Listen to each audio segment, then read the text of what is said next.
This is the Ramana Maharshi 40 Verses on Reality Satsang, a time for self-reflection and self-inquiry. Know yourself and be always free and at peace. We know so many things in our life. We know ourself, our loved ones and friends, our home, our city, our job, what we like and dislike. We know just about everything except who we really are. The only things that we can know cognitively with our mind are objects, both those known through the senses and those known within the mind, like thoughts or feelings. We know only objects, both physical and mental. But existence is not an object. Consciousness is not an object. You, your very being, is not an object. How can the mind know something that is not an object, something that is non-objective? Yet consciousness and existence are known always, just not by the mind. They're known in the same way as you know that you exist. It's paradoxical, never known, yet always known.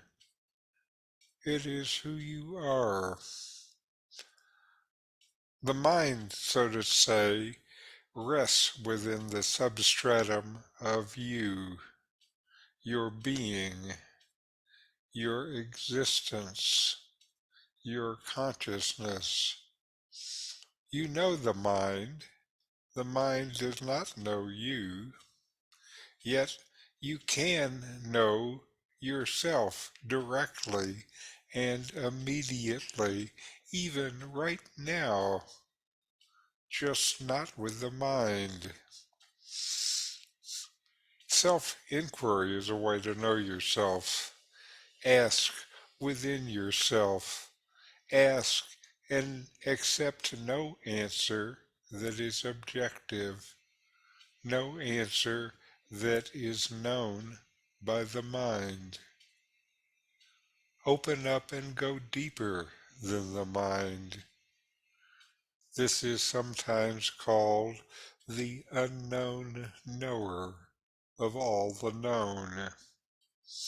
Unknown by the mind, that is, and always known as the self that you are. Now some notes for practice. You exist, and you know that you exist. Who knows? In your deepest meditation, who knows? Is it the mind or deeper than the mind? When you're happy, who knows? Who knows this moment? Who is this knower, the unknown knower of all that is known? Who am I?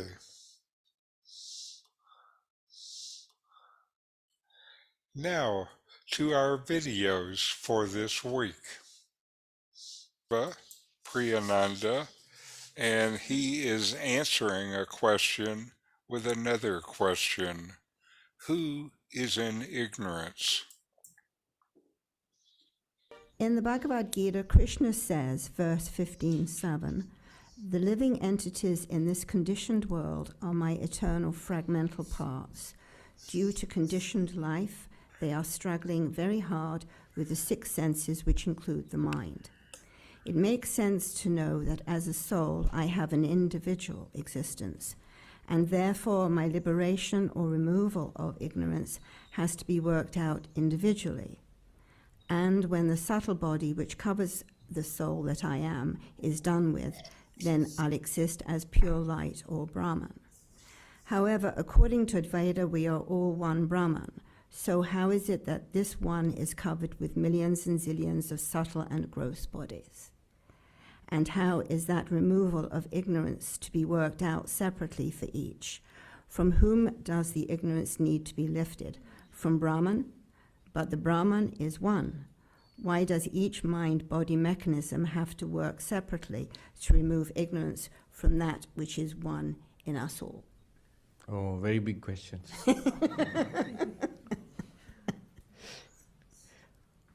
I remember when I was a young monk, I visited one of the schools of Tibetan Buddhism. I was wandering in North India, so in a place called Dehradun, on the road to, what's the hill station? Mussoorie. On the road to Mussoorie, there is a big Tibetan monastery. So I visited that. And I had this question about the relationship between Advaita Vedanta and Tibetan Buddhism. So the head of that monastery, who was the head of a particular sect of Tibetan Buddhists called the Sakyapa. Yes, so I met him. And a long queue of people all taking his blessings. He's like the guru for thousands of people. So I was in the queue as a sort of honored visitor and told him which lineage I come from, that I'm a Hindu monk and so on. So I had this question. What is the relationship, similarities and dissimilarities between Tibetan Buddhism and Advaita Vedanta? He knew what I was asking. So he was a very gracious and wise man, huge, enormously, powerfully built. He's sitting and he looked down at me and he had this huge grin, you know.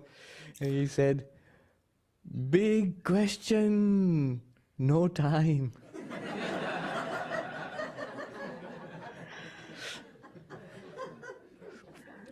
So I burst out laughing and I bowed down to him and said, "Thank you, it's all right, we'll some other time maybe." Yes, big question. I'll try to answer in brief. The sting is in the tail. The real question, if you know the Advaita polemics, where is ajnana or avidya, ignorance? Where is it? Is it in Brahman or is it in us, the jiva?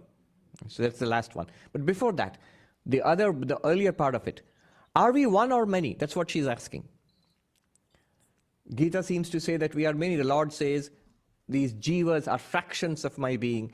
So from that, you know, the Vishishta Advaita philosophy can take up very well, that we are all parts of the Lord. So are we one or many? Obviously, as bodies, we are many. Just count. Head count. Bodies, we are many. As subtle bodies, the thoughts, feelings, ideas, persons inside, many or one? Many. He's trying to look at my face. What is the correct answer? No, just use common sense. Don't you feel that you're different from the person next to you? Of course. Your life story is different. Your ideas, thoughts, likes, dislikes, they're all different. So you are different. As bodies, we are different. As the subtle body also, we are different. We are different subtle bodies, different physical bodies. Clearly so. But as the Atman, as pure consciousness, yeah, that's supposed to be the correct answer. That's why you're telling me. That which we are trying to meditate upon, the vast, limitless sky of consciousness in which all sensations arise and fall. Even the word limitless, if it is limitless, Satyam, Jnanam, Anantam Brahma, pure being, pure awareness, and infinite. If it is infinite, if it is limitless, can there be more than one? You see what I'm asking? If the bodies are different, then there is limit. My body ends here and yours begins there. They say that my freedom ends where my nose ends and your nose begins. So, yes, there's a limit. These bodies are limited. In space, I occupy this chair and not that chair. In time, There's a time when this body was born, and there's a time when this body will die. We are limited in time. We are limited in space. And we are limited as object. That means each body is different from each other. So limitation is there. As minds also we are limited. My thoughts, your thoughts are different. They limit each other. This is not that. What do I mean by limit? This is this and not that. So there are two things. So it's limited. But that one consciousness without distinction, without limit, if you say infinite, how many infinites and how many limitless things can there be? Only one. Logically speaking. Even if you want to understand it phenomenologically. Phenomenologically means how it feels to you. Clearly the body feels different. It feels to us right now, our bodies feel different, you can see. Minds also feel different. My mind, I can't sense your mind, but you can sort of estimate the way we estimate, which we infer about other people's minds. And clearly we feel they're different people. So the minds are also different. But now think, if I am just the witness consciousness, without any characteristic means distinguishing characteristic. In Sanskrit, vishesha. Vishesha means that which distinguishes one from the other. If there are no distinguishing characteristics, how will you say, my infinite consciousness is different from your infinite consciousness? There is no my and your there. My and your comes only with the mind. So from the Atman point of view, the infinite consciousness, Atman or Brahman, same thing. It's one. It's one. Then if I am the Atman or Brahman, how is it many? It's just imagine this.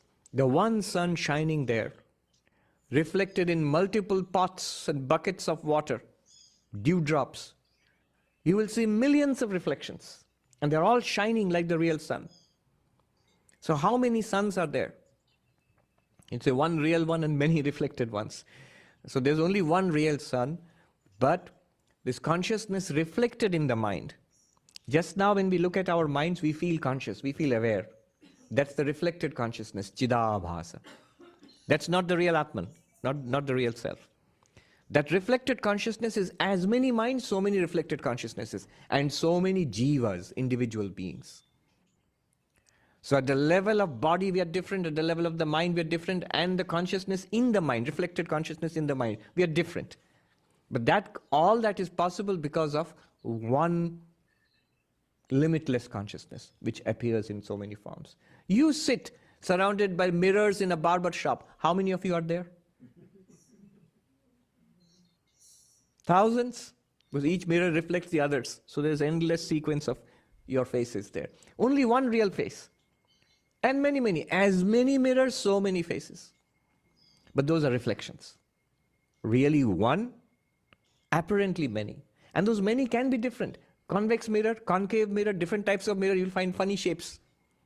But those are only because of the mirror. Your face is not like that. Similarly, we all seem to be different beings, and at that level we are different beings. At the physical level we are different beings. But inside, as you go deeper, body, mind, witness consciousness, you come to a oneness. So that's the answer to the first question. The second one is actually much more difficult. Here, I don't know if she has written, her name is Pramila. I don't know if she has written consciously or deliberately, but she has touched upon a very deep point of non-dualistic, what is called dialectics. Dialectics means debates with the dualists. So one great question is, where is ignorance or maya? In Sanskrit, ashraya. What is the locus? Where is ignorance? So why should that be a problem? You see, Vedanta says Brahman alone is real. Because of ignorance of our real nature, we seem to be individualized. We seem to be separate. Now, if ignorance is in us, then how did we come to exist? Because before our individualized existence, ignorance must be there. After ignorance, only Brahman appears as individualized jiva. Are you with me? It's a matter of logic. So ignorance must logically precede my own existence. Existence as a jiva. But then that means Brahman is in ignorance. Ignorance must be in Brahman. But that sounds very strange. So if you say ignorance is in jiva, there's a fault is mutual dependence. Anyonyashraya. That means the very separate existence of the jiva depends on ignorance, and ignorance depends on in the jiva, is in the jiva. So how can the two, they're mutually dependent, can't work. But if you say ignorance is in Brahman, another problem. How can ignorance be in the absolute reality? It's like saying there's darkness in the sun. There's no darkness in the sun. Darkness is there because the clouds obstruct our vision. So this question is a long and deep and involved question. There are two schools of Vedanta. One school, the one which we follow generally, is called the Vivarana school, coming from one of the disciples of Shankaracharya, Padmapadacharya. So that school, technically, its position is that ignorance is in Brahman. So Brahman has ignorance? No, that is not a problem. What is the answer? Because ignorance does not have the same status as Brahman. That means Brahman is existence itself. Ignorance is not a second thing which is apart from Brahman. It is basically the power of Brahman, by which Brahman is occluded or hidden and projected as this universe. See, what would be the problem? If ignorance or Maya is a second thing and Brahman is another thing, so there will be two. So non-duality is violated then. But here we are saying Maya is not a second reality apart from Brahman. We can call it the power of Brahman or whatever. That's one school. The other school is Vachaspati Mishra, what is called the Bhamati school. And they say that ignorance is in us, in the jiva, not in Brahman. How do you know that? Who feels ignorant right now? I do not know Brahman. I, the jiva. So obviously ignorance is in you. Where is the question of ignorance being in Brahman? I do not know my real nature. So ignorance is in me. Then what about the problem of mutual interdependence? So that's like the chicken and egg problem. This is bijankuravat, like the seed and the sprout. Which comes first? So it's not that they are at coterminous and logically contradict each other. But ignorance produces the jiva. But the jiva also perpetuates ignorance. And it's a beginningless series, and so that's how he leaves it. The answer is that there's no solution to this question. What the sadhus say in the Himalayas is, don't try to prove Maya. Don't try to prove. Agyan siddh mat kijiye, agyan ko kaatiye. Don't try to establish ignorance. If you investigate ignorance, you overcome ignorance by knowledge. What happens then when you realize your nature as Brahman, when you're enlightened, this question doesn't exist anymore. As one Swami put it beautifully, on this side of enlightenment, on our side of enlightenment, there is the question, no answer. On their side of enlightenment, there is the answer, but no question.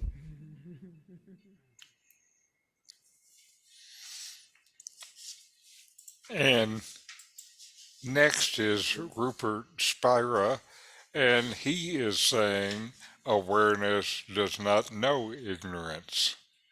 Okay, what would be the purpose of the to become a of thought, the aware screen becoming a thought? overlooking its nature and becoming a separate self? You see,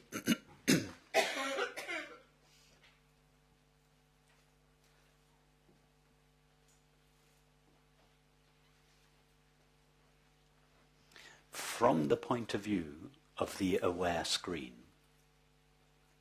in this metaphor, the screen, it is an aware screen. Yeah? It's the screen that is watching the movie that is taking place on it. From the point of view of the aware screen, it never ceases to know its own being. It's only from the point of view of the illusory character that the screen seems to be missing. In other words, what is the point, what is the purpose of ignorance from the point of view of the screen? The screen doesn't know ignorance.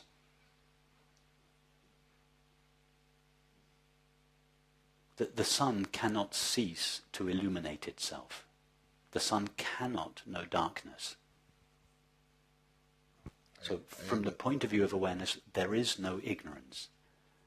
Ignorance is only such from the illusory point of view of ignorance. In other words, from the illusory point of view of the imaginary self that seems to have turned its back on its source. So what is the purpose of ignorance? There isn't one. However, at a more relative level, so no, I'm going to say one other thing. You said in your question, does awareness have to seem to become a separate self in order to know itself again? No, it doesn't. It's a common misunderstanding that awareness needs the body-mind in order to become aware of itself.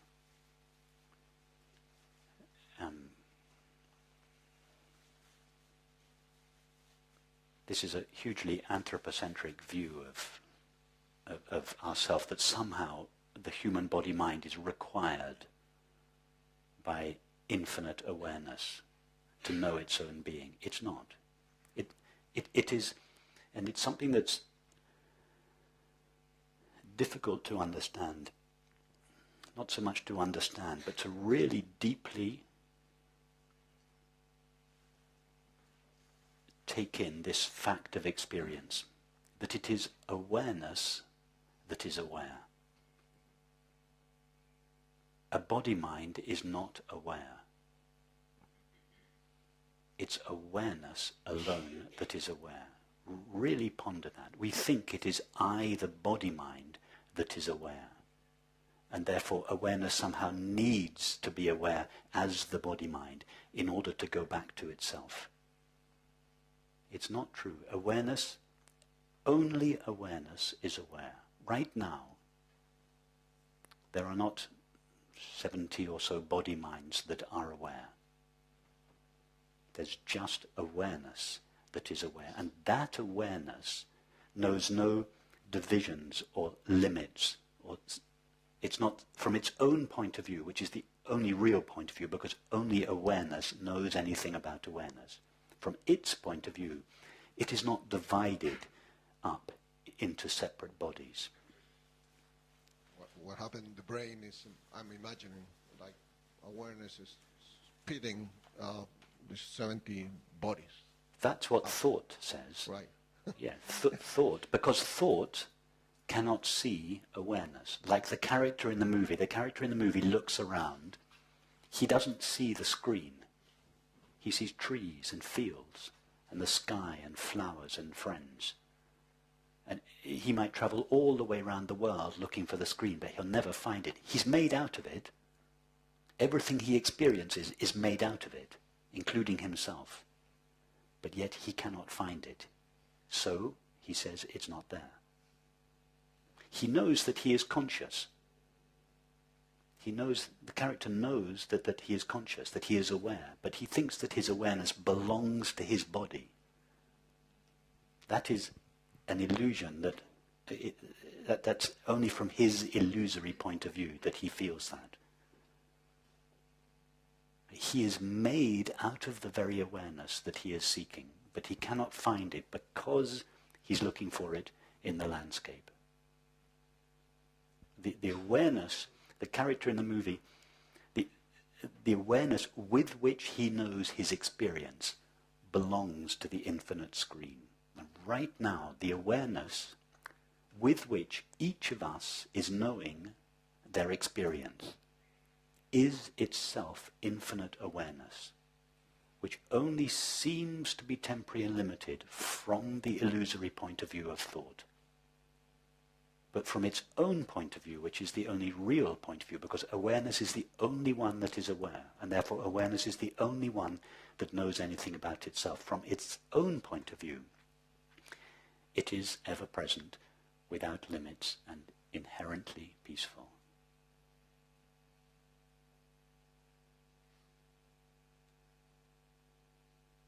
Once the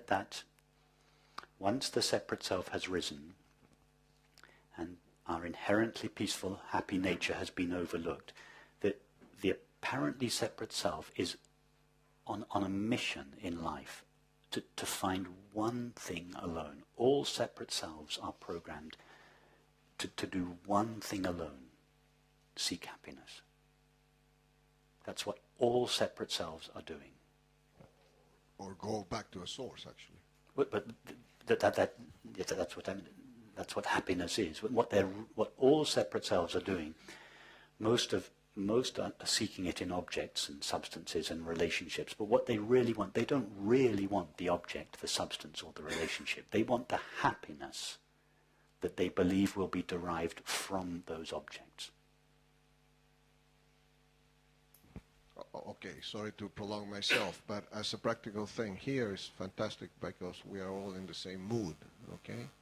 So what do you recommend to be as much as possible in a class like this, for example, in a retreat?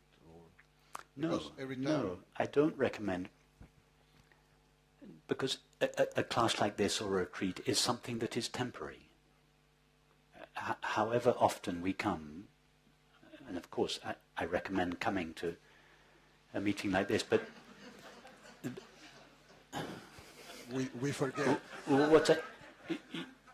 If your happiness is dependent upon coming to a meeting like this, then as long as you're here, you're going to be peaceful and happy. But as soon as you go home, the old unhappiness is going to come back. If you want to be happy all the time, and everybody seeks happiness, permanent happiness.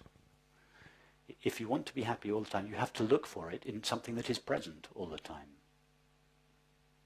It's not rocket science. Yeah, I mean, to look for permanent happiness in an intermittent object or circumstance like a retreat or a glass of wine or a relationship is madness. If you want permanent happiness, look for it in something that is permanent or ever present. Now, what is that? Awareness. That's the only place you can find. If you invest your happiness, your security, your identity in anything else, it's a recipe for unhappiness. To know me, and know me says know yourself.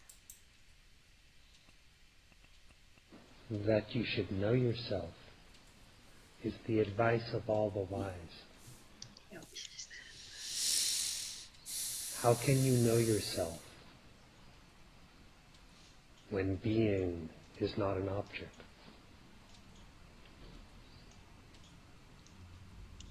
How can you not know yourself,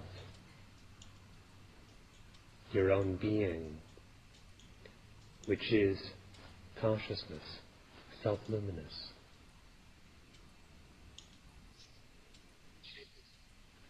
In his spiritual instruction, the Maharshi has pointed out, are there two selves that one should know or not know the other?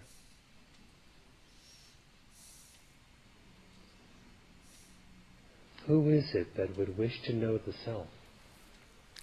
Or who is it that is subject to the illusion of ignorance and its consequent bondage, and who is desirous of liberation because he intuits it's his natural state?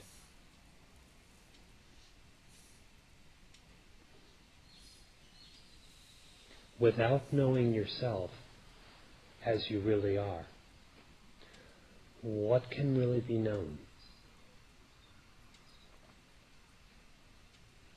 If you treat the self as if it were an object, to be attained or lost,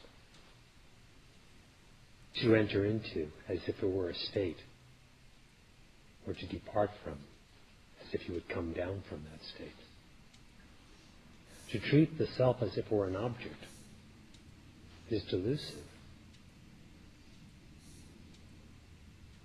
The self signifies yourself. And all the teachings of the sages and scriptures that speak of the self, the absolute,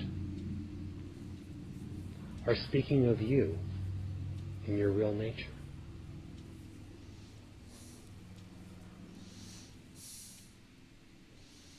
What are you in your real nature?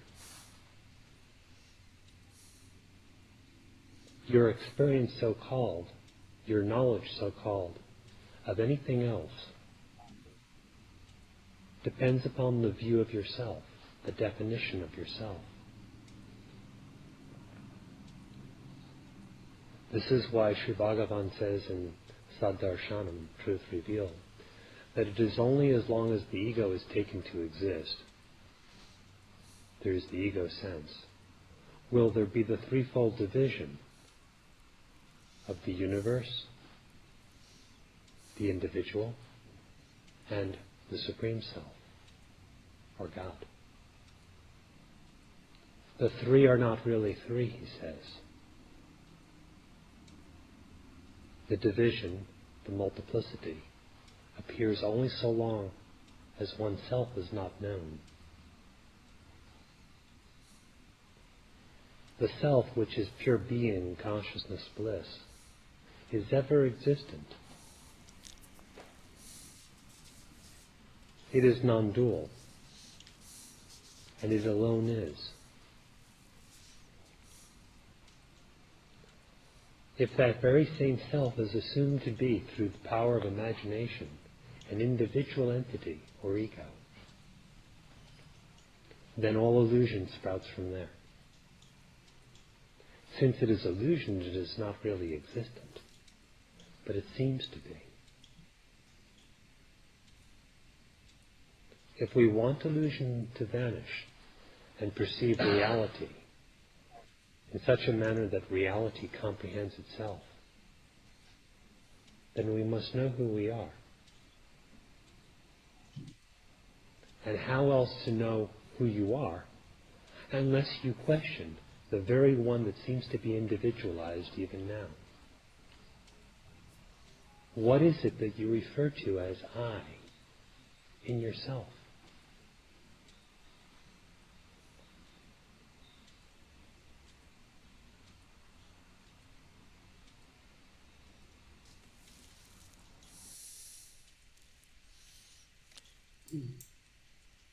All right, let's take a little time to meditate, to inquire within ourselves. Breathe in and out, long, slow breaths. Notice the breath as it comes in and feel it as it goes out.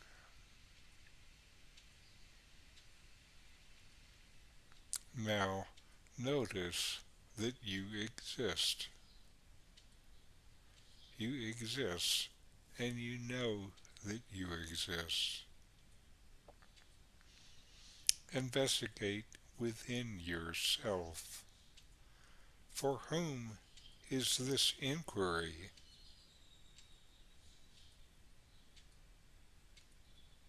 Is it for my mind or something deeper?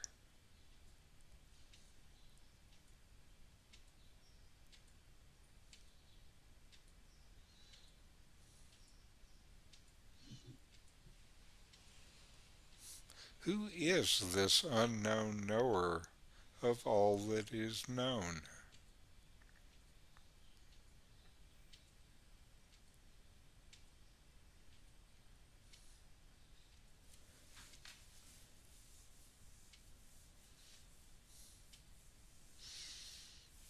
Do you know yourself?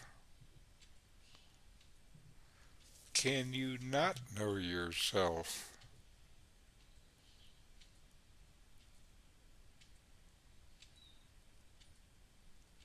Who am I?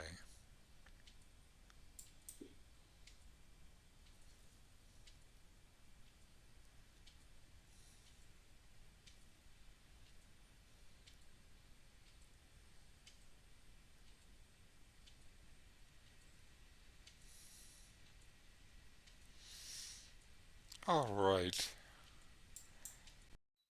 Thank you for letting me share this teaching with you. This series on Ramana's 40 verses on reality will continue in the following weeks. If this satsang was of interest to you, I have more for you: a free book site, a YouTube site, and my blog. The URLs will be on screen next.